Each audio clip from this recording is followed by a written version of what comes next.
I watched as the number of students in my graduating class applying to Howard dropped from 20 to 10 until only 5 of us submitted an application to the illustrious Howard University. In the end, I was the only one to choose Howard. Growing up in Cincinnati, Ohio, historically black colleges and universities, also known as HBCUs, were rarely mentioned with the same prestige as the Ivies or even big state schools. For me, an HBCU, and specifically Howard University, was always the only right choice. The first member of my family to attend Howard was my great-great-great-grandfather Roland Bradley I.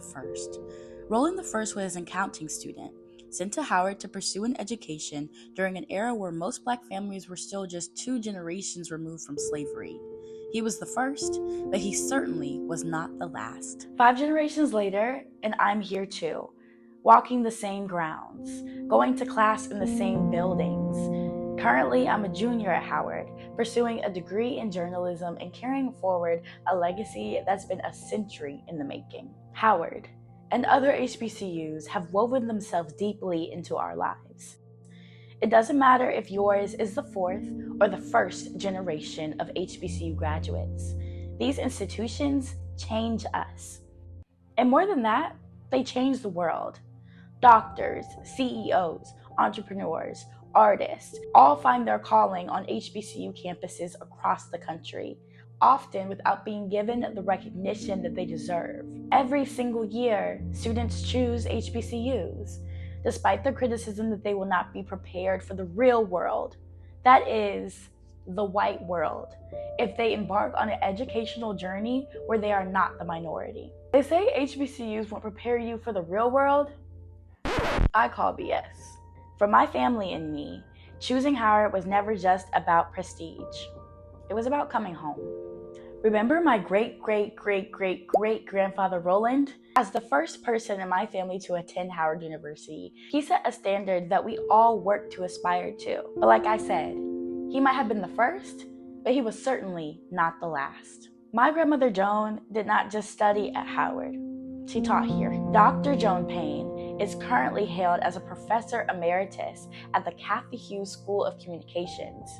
If you know a black speech pathologist, there's a large chance that they were taught by Dr. Joan Payne herself. My father walked the halls of the engineering building, but he didn't stop there. A multifaceted man and always the life of the party, my father worked as an editor for The Hilltop, pledged a fraternity, and went on to become a lawyer and author. While some people will try to tell you that what we have here is new, me and my family is a living testament to the truth that our excellence has sprawled generations. Seeing Vice President Kamala Harris on the ballot for the presidency is not just a historic moment. It's a reminder of the dreams that HBCUs help us to realize. It's a message to future generations that greatness isn't just possible in some near future, but it's happening right now. When my great-great-great-great-great-uncle Roland first stepped onto Howard's campus, it is unlikely that he considered himself the beginning of a legacy. But that's the thing. Our institutions have always prepared us to be more what we thought we could be. Don't believe it? Look no further than me. It is a testament to my HBCU, Howard University, and the resilience of the giants who have come before us to make this moment possible.